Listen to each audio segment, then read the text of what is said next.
Hey Science Department, this is Jamie. I'm making a screencast about some budget stuff that is really important. And so I'm not sure if we're going to get an opportunity to meet with each other before school begins. And some of you are new and all of you want to buy stuff. So this is an important screencast to listen to. So this document will eventually be emailed to you.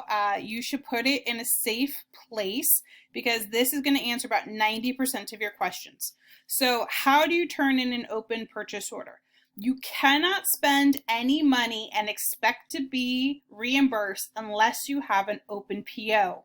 You must submit that open PO and it must be approved before you spend any money. Okay, so let's start with the good stuff. Budget. Each section is going to get $220 to spend. On this document, there is a link to the budget. This is where I keep the running totals for all of you guys. So depending on how many sections you're teaching, your money will differ. Every time you give me a PO to enter, I'll fill it in. And then it'll get submitted and you can keep a track of how much money you have to spend.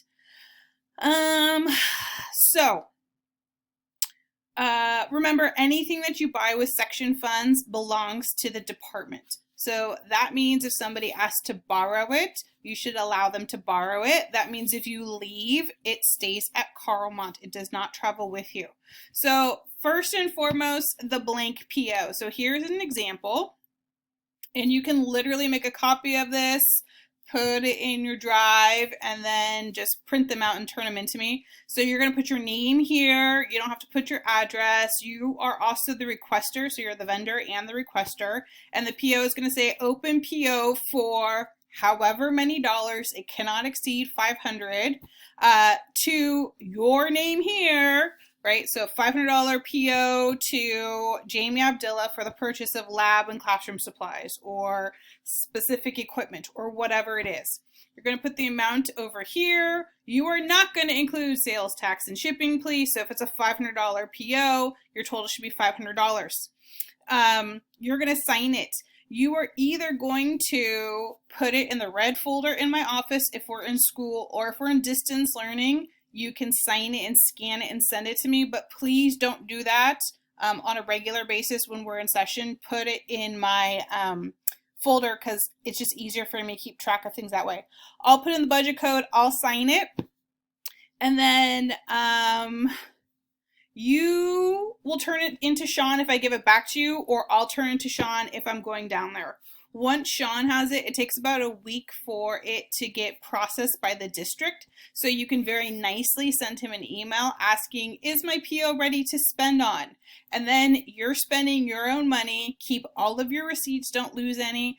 As soon as you're very, very close to the total of your open PO value, so maybe you spend $495, you want to close it at that point. You're going to tape all of your receipts to a piece of printer paper. Make sure you write your name on each one of those pages just in case something gets lost. You're going to make a photocopy for yourself. You're going to make a photocopy for me, and you're going to turn all those paper receipts into Sean. And then he'll send them to the district. They double check your math, and then they send you a check for however much money you spent. When you close your open PO, if you only spent $495, I will give you those $5 back. I'll go in and I'll change it on the budget.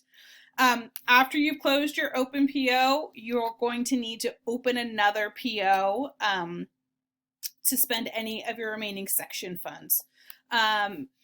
Sean is out of the office until August. So in August, I can start processing open PO so that you can spend it. I don't know if you have to buy kit stuff or whatever. So if you have any questions, you should always feel free to ask me. If you're new, you will learn that my bark is much worse than my bite.